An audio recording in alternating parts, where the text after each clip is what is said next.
por lo que les voy a estar dando la clase en formato asincrónico. Y bueno, vamos a iniciar con la presentación de este tema. Bien, los sistemas solares térmicos son una de las dos alternativas que hay para aprovechar la energía solar. Eh, Hay una forma que es mediante celdas solares, donde hay una transformación de la energía a energía eléctrica. Y este otro caso que es un uso directo de la radiación solar para calentar agua, en este caso. Vamos a... Ok, bien. Entonces, bueno, como se indicaba, energía solar vamos a obtener dos formas, por medio de luz, radiación electromagnética, y por medio de calor, con el cual es el mecanismo por el que vamos a centrarnos en este tema. Hay dos tipos de sistemas, los sistemas activos y los sistemas pasivos. Los activos son los que hacen una transformación de la energía de radiación electromagnética a energía eléctrica por medio de unos paneles solares. Este detalle lo vamos a ver en las próximas semanas. De momento no es objeto de esta clase, en la que sí nos vamos a centrar en los segundos, que son los sistemas pasivos. Los sistemas pasivos utilizan el calor que reciben del sol para calentar un panel o una serie de tubos con la finalidad de calentar agua. Esto por diferentes técnicas. Ya vamos a ver en detalle más adelante cómo se utiliza. Bueno, hay varios tipos en realidad, no solamente con los paneles y los tubos, también existe el de parabólicos. Entonces, vamos a ver acá eh, brevemente los mecanismos, tipos que hay, y nos vamos a centrar en los colectores de placa plana y de tubos al vacío. Entonces, esos sistemas nos indica que captan la energía del sol, medio de calor, calientan el sistema, eh, ya sea por una colección, por medio de placas solares o paneles o tubos. Pero también hay otra opción, que es por medio de colectores parabólicos. Entonces, lo que vamos a tener es una parábola eh, muy parecido a las antenas que ustedes han visto en unos techos de casas o en algunas antenas grandes y han visto en algún momento en el sistema de telecomunicaciones eh, que están captando señales satelitales. Y lo que hacen es concentrar el calor en un foco. Entonces, de esa forma van a calentar agua que pasa por ese foco y esa agua es utilizada luego. Bueno, ese calor lo que hace es calentar esa agua y ese calentamiento produce un vapor. Y ese vapor se utiliza para mover turbinas. Ese es como otro principio, pero es ajeno a la clase de hoy, nada más para que lo sepan. Este es muy utilizado en desiertos, en el sur de Europa y en creo que norte de África hay algunos sistemas. Desconozco si en China hay, posiblemente también lo hayan implementado y se implementan casi que todos los tipos de generación que existen. Bueno, aquí tenemos para los tipos de colectores. Los diferentes tipos de colectores son fabricados de diversas maneras para tener una mayor concentración de radiación solar para alcanzar diferentes temperaturas en el agua. Depende de la necesidad que se quiera suplir. Cuanto más temperatura se requiera, mayor es el costo de instalación. ¿Sí? Los, tem- los- Esos sistemas pueden llegar a calentar bastante.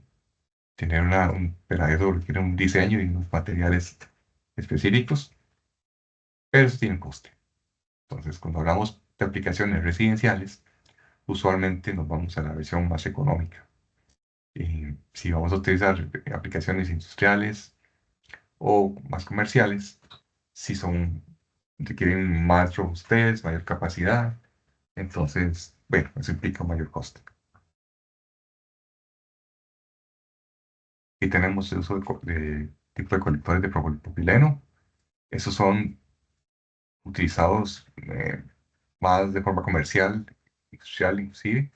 No nos vamos a centrar en ese tipo. Se utiliza mucho para calentar piscinas o sistemas un poquito más grandes. Tenemos los de placa plana y los de tubos al vacío, que son el objeto de la clase de hoy. Son los que vamos a ver en detalle. Eh, Son sistemas para el calentamiento de agua caliente sanitaria o ACS, como se llaman. Es una tecnología que llama tecnología de termovisión. Entonces, arriba vamos a tener, vamos a ver si logro colocar el puntero. Aquí arriba vamos a tener uno de placa plana y aquí abajito otro de tubos al vacío. La diferencia radica básicamente en que en uno el agua pasa y tiene un circuito cerrado, vuelve al tanque y ya calienta. Y en este otro lo que el sistema hace es que calienta los tubos, tienen eh, una bolita de cobre, y eso está en contacto con el agua que está arriba, y esa agua es calentada. Diferencias, el precio, este es muy caro, este es muy barato. Duración, este dura mucho, este dura poco. Mantenimiento, este ocupa poco mantenimiento, este ocupa mucho mantenimiento porque es más frágil. eh, los tubos se pueden quebrar. Sin embargo, cambiar los tubos tengo entendido que no es tan caro. Entonces, de costo-beneficio, ¿no? Ya va a depender de los requerimientos de cada persona. Eh, Creo que estos son alemanes normalmente, estos son chinos. Y como buen producto chino, hay versiones, ¿verdad? De versiones. Pues pueden ser muy baratos o medianamente baratos. Ya eso, para elegir ese tipo de sistemas, lo ideal es tener una buena representación en el país, para que no vayan a tener problemas con la operación y mantenimiento. Y los parabólicos, esos son muy interesantes. Vamos a ver si logro quitar la... Vamos a ver esto. Los parabólicos, que son esos, tenemos acá. Hay de varios tipos, varias configuraciones. eh, Son muy interesantes. Entonces, como pueden ver acá, aquí está como el principio en la primera. En el segundo ya es un sistema un poquito más complejo, donde tenemos los parabólicos que concentran el calor en esto que está en el centro, que es un tubo donde pasa agua, y esa agua es calentada. Y eso va a un sistema donde no hay turbinas. Y está este otro que también, acá lo que se hace es que el sistema se organiza para concentrar la luz, el calor en este punto que está acá. Y ahí se genera el calentamiento para luego, igual, en un principio, al final, lo que vamos a tener es un sistema con vapor de agua caliente que mueve turbinas. La diferencia entre esto y una central nuclear es el mecanismo. Mientras la central nuclear utiliza barras de un material radioactivo para calentar agua, ese utiliza el sol. Lo único es que este no es tan eficiente como la central nuclear y no produce tanto. Entonces es una alternativa válida. Ok, vamos a ver qué pasa aquí. No me quiere. Listo. Bueno, realidad nacional. Para este curso vamos a profundizar en los sistemas de placa, los ACS y de tubos. Em, bueno, como para que tengan un panorama de lo que actualmente se tiene en el país, los sistemas de calentamiento residencial normalmente son termoduchas, que aproximadamente anda entre un 20 y 25% del costo de la tarifa eléctrica, calentadores de paso, que llegan alrededor del 40%, y tanques de agua caliente, que también es alrededor del 40%. Entonces acá es donde uno tiene que hacer la valoración, si vale la pena o no cambiar el sistema, ¿verdad? Porque, son sistemas un poco caros, requieren su instalación, su infraestructura y bueno, una instalación en la casa en general. Entonces hay que valorar esa parte. De esto va a ser objeto también en el taller, donde se va a hacer una práctica pequeñita como para que ustedes tengan una idea de cómo se analizan estos sistemas y cómo se diseñan. Acá están las termoduchas, los tanques y los calentadores de paso, los tanques. De esos ya hay bastantes instalados, y ya son más comunes verlos.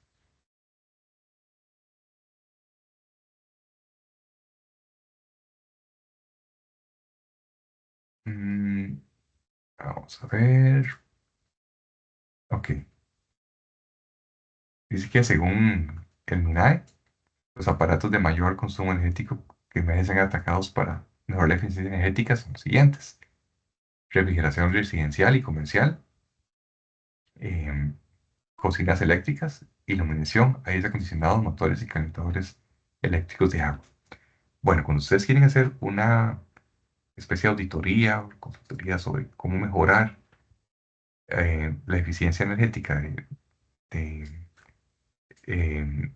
un lugar en específico, y lo primero que se ataca son estos. La refrigeración es muy difícil. Normalmente puede ser, eh, la única forma es como buscar equipos que sean eficientes, lo cual tiene un coste. Entonces hay que valorar el coste-beneficio, qué tanto conviene o no cambiar el equipo con respecto a lo que voy al retorno de inversión. Cocinas eléctricas, normalmente en lo que es industria se eliminan y se utilizan cocinas a gas. Entonces, eso ustedes lo pueden ver inclusive en las hojas. Normalmente las hojas utilizan gas. En casas también, cuando las casas son numerosas, utilizan mucho gas. La iluminación, bueno, eso ya se ha ido cambiando. Ya no se utilizan sistemas LED y se hacen también diseños de edificios que aprovechen mejor la iluminación del día. Por otro lado, los aires acondicionados, que aquí ya no hay quite dependiendo de la zona. La única opción es tener igual que la refrigeración, un sistema eficiente, lo cual tiene un coste. Motores, normalmente los motores tienen cierta eficiencia, sin embargo, consumen. Y ahí es una situación similar a los aires acondicionados y refrigeración.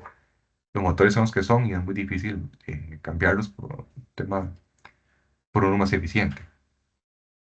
Y los otros son los calentadores eléctricos de agua, que eso sí podríamos cambiarlos.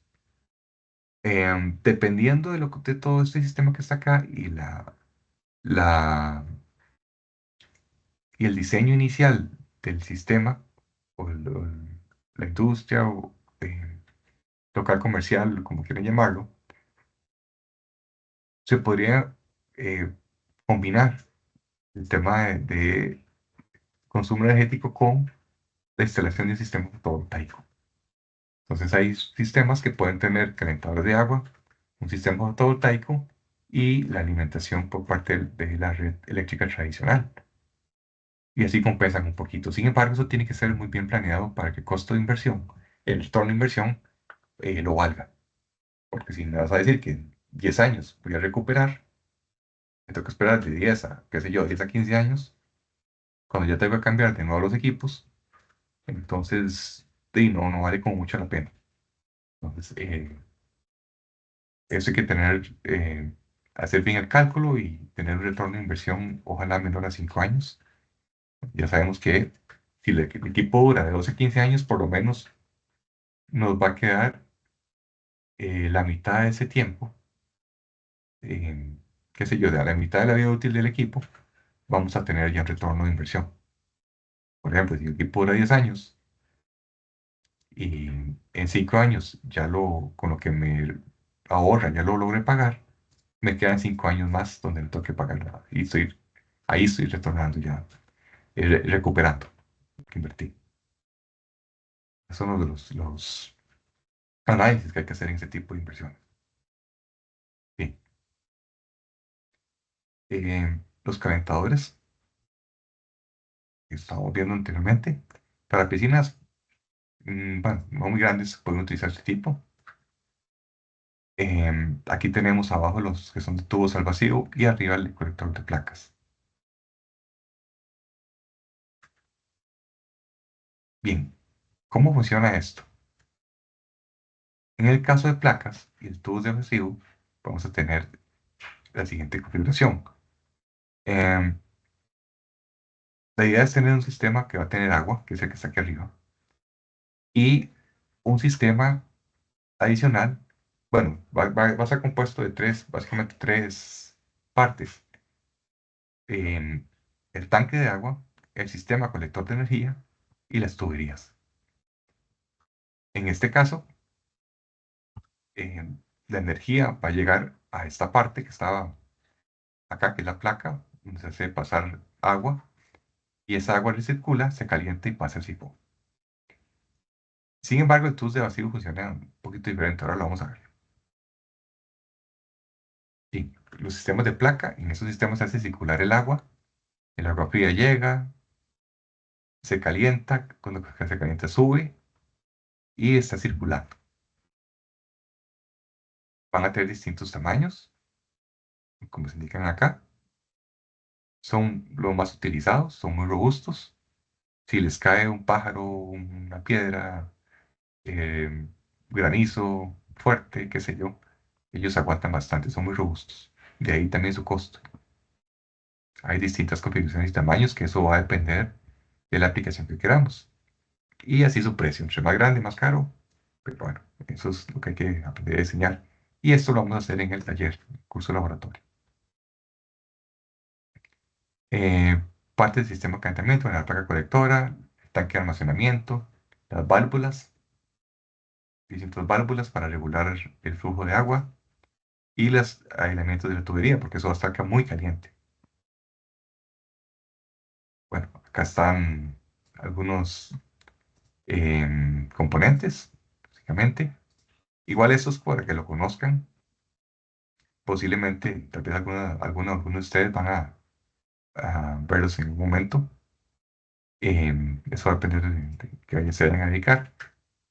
Em, Sin embargo, y esto como todo equipo, como todo sistema, uno lo contrata ya en mano, llega un técnico especializado, se lo instala y bueno, al final hay que checar que funcione dentro de unos parámetros y uno le da los lineamientos. Y ellos con esos lineamientos lo diseñan. Bien, el colector está diseñado de esta forma, es una placa que tiene varios aislantes, los sistemas de conducción, donde se hace pasar el agua y donde se calienta.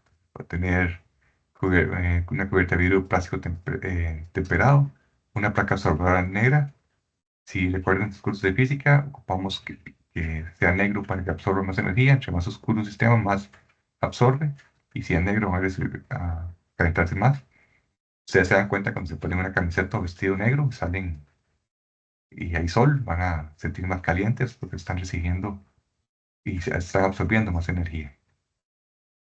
Bueno, van a tener sus placas, sus revestimientos y todo esto con la finalidad de proteger el sistema, mantenerlo aislado y calentar el agua que pasa por los tubos de cobre. Bueno, las válvulas que van a regular temas de presión y flujo de agua. Son distintos tipos de válvulas de cierre, eh, bueno, válvulas mezcladoras, aislamiento de las tuberías, están aisladas con estos sistemas, con una especie de corcho No estoy bien familiarizado con el material, es como una especie de corcho, no es un corcho, es un sistema aislante. Y bueno, eso es con referente al sistema de placas. Ahora con el sistema de tubos al vacío, son similares al de circuito cerrado, pero acá no se hace circular el agua, sino que lo que se hace es que hay un sistema que calienta los tubitos, y estos tubitos tienen unas barras que están en contacto con el agua que está acá adentro. Esto lo van a ver en detalle en los videos que les puse al final. Al final de la presentación hay 4 videos. Esos videos, bueno, tienen que verlos y uno explica en detalle y en forma animada cómo es el sistema de placas, cómo funciona, el otro cómo es el sistema de tubos, cómo funcionan, después una comparativa con sistemas reales, ese es el otro video, y hay un cuarto video, tercer cuarto video que es eh, un seminario corto, creo que son como 20 minutos, es una presentación levemente comercial, pero nos ayuda mucho a entender el sistema, eh, y les va a ayudar a ilustrar un poquito mejor cómo está conformado cada equipo. Eso ya es una charla de un experto en el tema de ese tipo de sistemas. Bien, ahora, ya conozco, ya sé que puedo calentar agua por medio de la colección de energía solar de forma pasiva por dos tipos de sistemas, uno de placas y uno de tubos. Ahora, ¿cómo sé qué tipo necesito? Bueno, uno u otro va a depender de mi presupuesto y el tamaño a comprar va a depender de, el uso que le vaya a dar. Entonces, para calcular el tamaño del tanque de agua voy a necesitar, bueno, hay dos tipos. Hay uno de 40 litros y otro de 60 litros. Em, entonces, básicamente, muy levemente y rápidamente, no tan en detalle como se hace en el laboratorio, se puede hacer de esta forma. Si en la casa hay 4 personas, entonces, y cada persona va a consumir 40 litros, aparentemente. Entonces, dice que 160 multiplico por 4 cada tipo, es 4 por 4 la cantidad de personas, el tipo por el tipo de tanque. Entonces, 4 personas por el de 40 litros o 4 personas por el de 60 litros. En el caso, voy a centrarme en el de 40 litros y esa me va a dar 160 litros. Entonces, con eso puedo jugar un poquito con temas de diseño. Como les indico, esto lo vamos a ver más en detalle en el taller de curso laboratorio. A nivel comercial, hay sistemas de 150 litros o de 200 litros y hasta de 280 litros. Entonces, uno diría, "Hey, si hay 3 a 4 personas, voy a utilizar el de 150 litros. Si hay 5 o 6, podría jugarme a utilizar el de 200 litros. Ya si hay más personas, es preferible utilizar el de 280 litros. Bueno, normalmente los hogares de hoy en día rara vez tienen más de 4 personas, entonces uno diría que podría utilizar el de 160, de 150 litros, inclusive hasta el de 200 litros, para quedar sobrados. Sin embargo, eso tiene un costo también. Y realmente uno no necesita agua caliente todo el día. Entonces es otro tema a valorar. Bien, y que con esos mismos parámetros se puede asignar diseño para un hotel. Y ahí hay que empezar a sumar sistemas, pero tanques y sistemas. Bien, como diseño, bueno, una vez que ya sé aproximadamente cuál es el tamaño del tanque, pasa a la parte del diseño de la superficie colectora, que es el sistema que me va a colectar la energía para calentar el agua. Entonces, se trata de dimensionar la superficie de manera que la energía solar captada en un periodo deseado sea la misma que la energía necesaria. Eso es, que la energía que voy a ocupar sea la energía aproximadamente igual a la energía que voy a captar durante una etapa del día. Como ustedes bien saben, eh, bueno, si bien normal de Costa Rica se aprovecha la energía solar durante casi todo el día, a excepción de unas horas.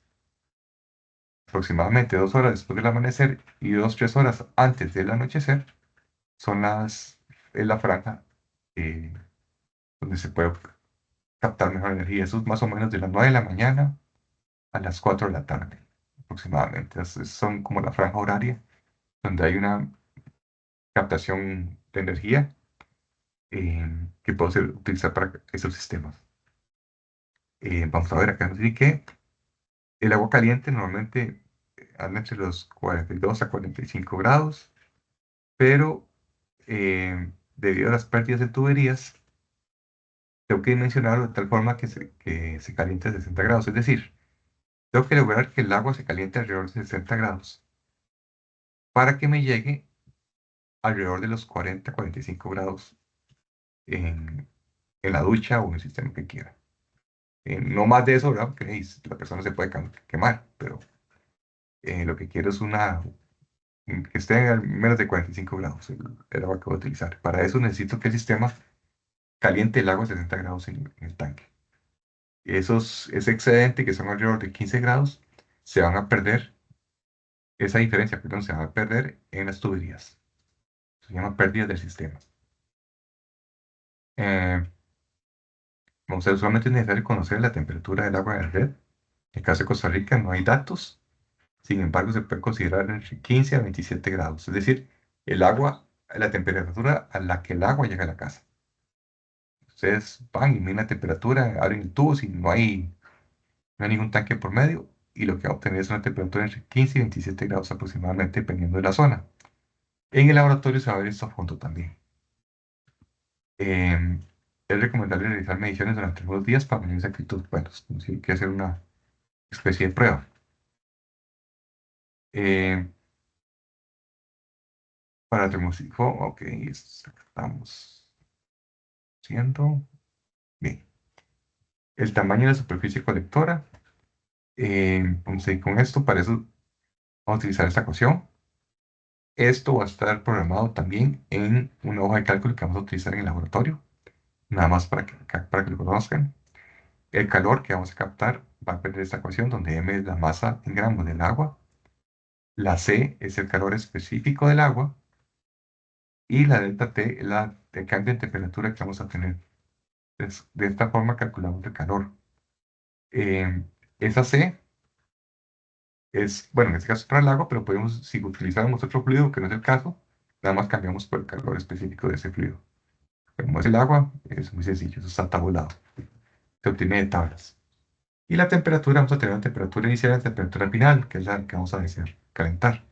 Entonces, esa delta T es esa diferencia. Si la temperatura llegó a 20 grados y la quiero llevar a 60 grados, entonces vamos a tener un delta T de 40. Y M la cantidad de la masa en litros, en gramos del agua. Con eso tenga la cantidad de calor requerido para tener ese cambio de temperatura. Bien. Eh, el tamaño de la superficie de colectora, bueno, tenemos que considerar el tema de energía aprovechable. ¿Y esto cómo se calcula? Hay varias formas. Hay algunos sistemas en web que se pueden utilizar. Y también hay un estudio que había hecho un profesor ya pensionado, el doctor Jaime Wright, donde se había hecho un estudio de todo el país de la energía que llega en diferentes áreas. Eso lo vamos a aprender a usar en el laboratorio. Ustedes tienen que hacer el cálculo para sus casas.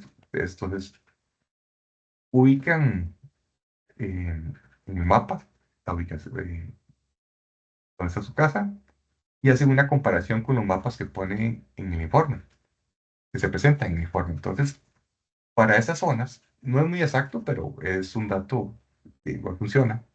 Por ejemplo, en mi caso, yo vivo en Cartago, puedo utilizar para la zona de Cartago la mancha que se indica en esos mapas y en esa mancha tiene un color.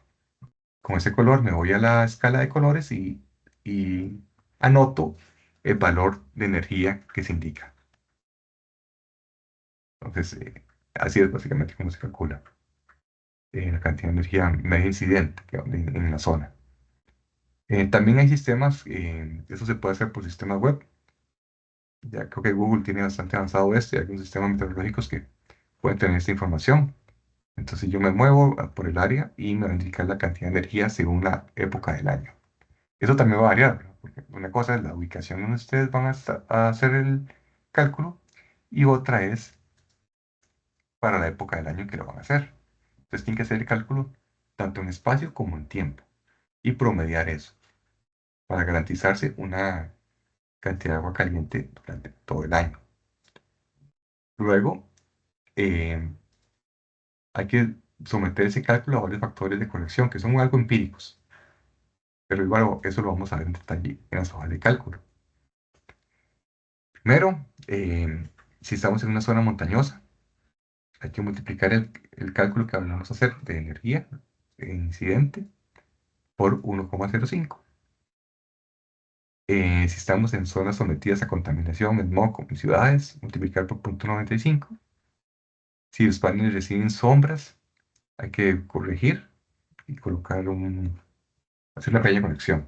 Todo esto está programado en Excel y lo vamos a ir viendo en detalle en el laboratorio. Bien, entonces la energía útil sí que es el cociente entre la energía media útil diaria entre las horas útiles de sol, que son aquellas donde el sol incide directamente sobre la superficie colectora, exceptuando las 2 primeras horas en la mañana y las 2 últimas en la tarde. Bueno, eso sí, normalmente se usan esos valores, a veces varía, em, dependiendo de la ubicación que tengamos. En esas horas la energía es muy baja, entonces no se logra calentar. Entonces, como digo, más o menos entre, qué sé yo, entre 9 de la mañana a 4 de la tarde, por ahí andan la- las horas efectivas que se puede calentar. Eso también va a depender de dónde estén ustedes.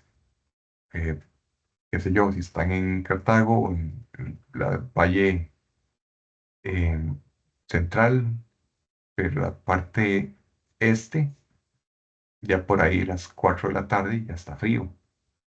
Pero si están en la parte oriental, perdón, parte de occidente, la Juela, Grecia, Tedia, todavía a esa hora puede hacer algo de calor. Entonces, por eso es necesario utilizar esos mapas. Y si está en Guanacaste, todavía con más razón, ¿verdad? Va a tener más tiempo y más energía. Em, Rendimiento colector, bueno, eso lo que les comentaba, hay que multiplicarlo por ciertos factores. Hay una eficiencia que nos da, que es dada por el fabricante, que nos dice qué tanta energía, de la energía que recibe, qué tanto se aprovecha. Entonces, aquí dice que puede ser 0,97, pero hay que multiplicarlos por otros factores. Puede haber suciedad, qué sé yo, algunos temas adicionales. Entonces, normalmente se utilizan 0,94. Entonces, se multiplican todos esos valores que se calcularon, que se indican anteriormente, de energía recibida por 0,94. Y ahí obtenemos ya el rendimiento del sistema. También hay que jugar con la orientación. Esto es muy similar. Esto también lo vamos a ver en los paneles solares de generación de energía eléctrica. Pero es el mismo principio. Dependiendo de donde estemos ubicados, hay que inclinarlos. Entonces, puede ser entre 5 a 10 grados dependiendo de nuestra ubicación. Si estamos al norte, viendo hacia el sur, bueno, es decir, los planes tienen que inclinarse entre 5 y 10 grados, con la cara viendo hacia el sur, para obtener la energía. Y entre más nos movemos al norte, más tengo que inclinarlos, porque tienen como que ir viendo hacia el ecuador. Entonces, es un factor de diseño que hay que colocar. Y bueno, eso sería con respecto a la clase de hoy sobre este tema. Acá están los 4 videos. Entonces, hay un retroceso agresivo, eh, placa colector, diferencias y una charla pequeña. Por favor, vean esos videos, se son el complemento de esta charla. Eh, Voy a subirles en la plataforma y en el Teams también el informe del profesor Jaime. Eh, ese, véanlo brevemente antes del laboratorio que vamos a tener la próxima semana para que ya tengan una idea más o menos de cómo utilizarlo, hacer un poquito más ágil la clase. Eh, Igual vamos a ir viendo en detalle cómo utiliza. Y bueno, eso sería con respecto a la clase de sistemas solares térmicos. Em, entonces, en el transcurso de la semana, les que ustedes eh, vean esto, los videos, le echen una ojeada a ese informe, es un informe pequeñito, y los detalles de cómo calcular, cómo dimensionar un sistema para una casa en particular. Ustedes van a hacer el ejercicio para cada una de sus casas o alguna casa que ustedes quieran hacerlo. Si pueden, si viven solos, solas o con o en pareja, tal vez no tiene mucho sentido, pero si tienen, qué sé yo, viven con una familia de más de 4 personas o conocen alguna familia de 4 o 5 personas y más o menos saben sus hábitos, em, y pueden hacerlo para esa familia. ¿Esto por qué? Sucede igual que como se hizo con el sistema al inicio del curso, con los sistemas de cálculo y reemplazo de cargas, que hacemos un estudio de eficiencia normalmente para casas que tengan cierta cantidad de personas. Una o dos personas a veces no consumen poquito y si ambos trabajan, en realidad casi no están en la casa. Pero si es una familia un poquito más numerosa, sí vale la pena hacer todo ese tipo de- de ejercicios y inversiones, porque a lo largo, a mediano plazo, sí se logra recuperar la inversión. Entonces, bueno, eso lo vamos a ver en detalle igual en el laboratorio. Entonces, bueno, eso sería todo para esta clase y nos estaríamos viendo en el laboratorio y en la próxima clase de teoría. Pase un buen día.